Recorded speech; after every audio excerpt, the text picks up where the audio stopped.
Andrey Koreshkov with the big win over number 10 ranked Sabah Homasi. And listen, man, we said it earlier, but this is a former welterweight champion, proven why he was a welterweight champion. When he lost his belt, he lost it to Douglas Lima, so it's not like he lost it to a slouch. And I will say, he out-wrestled Homasi, he outstruck Homasi. Those knees were finding a home all night long. It was nasty because, listen, man, it's one thing to get hit with a fist. It's one thing to get hit, like they say in terms of knuckles, right? So you got your main knuckles on your hands and all that good stuff. You got these knuckles on your elbows, and then you got the knuckles on your knees. The knees and the elbows are clearly the biggest knuckles on the body, and to get smacked with the knee time and time again, man, I just feel like that's bad for your health.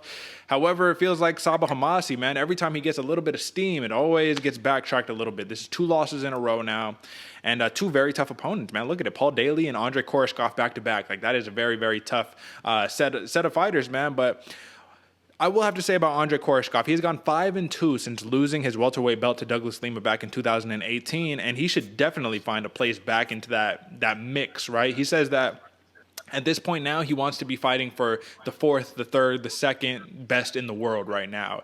I want to ask you, what do you think about the man's humility? Because that is a very humble thing to say. Not like, oh, yeah, I should be the best. I was a former champion, But to be like, nah, I think I'm probably like 4th, 3rd, 2nd right now. You know what I mean? Does that signal to you a man who is confident in his capabilities, who is probably more dangerous than the person who is hyping themselves up to be bigger than what they actually are at the current moment? Can it? Like, you could either be very humble and know, like, or you could be scared. You could be scared of the top. And don't get me wrong, I don't think Andrey Koreshkov is scared at all. Like, I think if you're willing to step in a ring in your underwear, you ain't scared of nobody. So, but it definitely could come into a little bit of a mental game to think like, I mean, I'm probably 2nd or 3rd. It's kind of a confidence issue, at least if I'm a coach and a guy says that, like, bro, you are number 1. In your mind, if you're not number 1, like, it's a hard thing. Like we were talking about in a couple episodes ago, Mike Tyson, you got to know you're the champ before you're the champ. And if you're not doing that, and you're down to fight cans for paychecks, and let me know, because I don't want to put you in there against the champ, and get you hurt. So that's a whole thing going forward. So it could be a very good mental tact for Andrey Koreshkov going forward.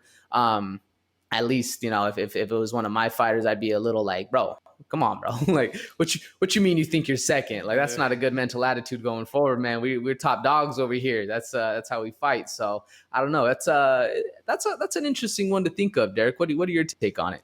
Well, I like it, man. I have to disagree with you a little bit, just because this is a man who's a former champion. So it's not like somebody who's never been a champion. Like, when you know that you've reached the pinnacle of your sport, you know how good you are. You're self-assured. It comes to a point where a true confident person doesn't need the validation of others to tell them how good they are. You know what I mean? Like, they already know. They're like, I know I'm the best. You know what I'm saying? However, right now, current day, in August, 15th of 2021, I'm not the best right now because I don't got that gold belt around my waist. You know what I mean? You know who does? Who's the welterweight champ right now? Not Douglas Lima. He just lost it. I don't know. It's okay. But listen, man, the point that I'm saying here, man, is that even though you can be humble and you can be logical and you could be matter of fact about what it is today, listen, man, Koreshkov is a savage. He's secure, and that's even more scary to me. Literally, that's the thing, is like, I'm now like, I need to watch out for this man, because he might get that belt back over here talking about like, I just know what I need to do to get the win. You know what I mean? It is what it is. I'll come back, thankfully.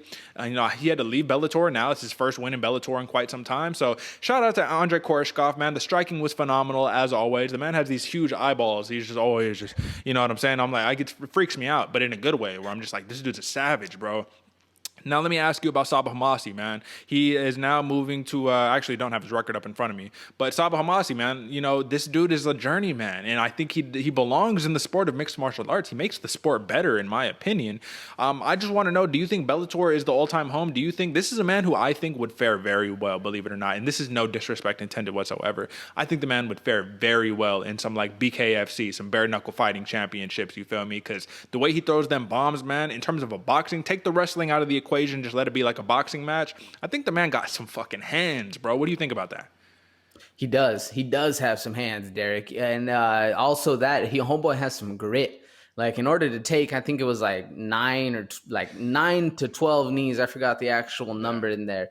But homeboy came up at the end of the second with a crooked nose, looking like Mike Perry? I forgot the name. Huh? Mike Perry?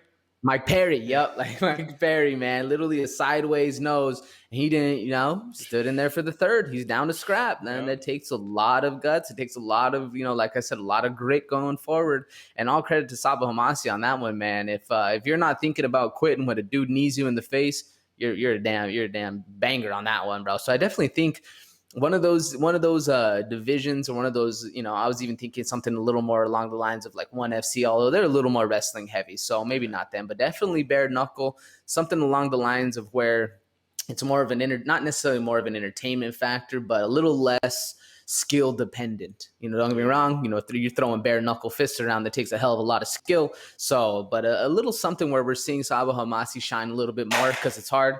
Excuse me, sorry about that. Where it's hard to be able to shine when you're that much of a journeyman going forward. You're kind of almost, predicated into that spot. Whereas, you get something a little different. You take the bare knuckle route, you take that Paige Van Zandt route, you're able to get a little bit extra shine. Whereas you saw the same thing happen in Paige, where she was kind of starting to get left in the dust. Now she's lost 2 in bare knuckles, but she's still one of the top queens up there. So I definitely think it's a good home for Sabah Homasi going forward. Yeah, no, I absolutely agree with you, man. So hopefully I just want to see the man continue to compete. That's really what it comes down to me, man. I do not think that this should be too hard of a loss for him because of the level of competition he was facing. You know what I mean? Come on. Like I said, tall task. Paul Daly and Andrey Koreshkov back to back. Like, who wants to fight those guys? Not me.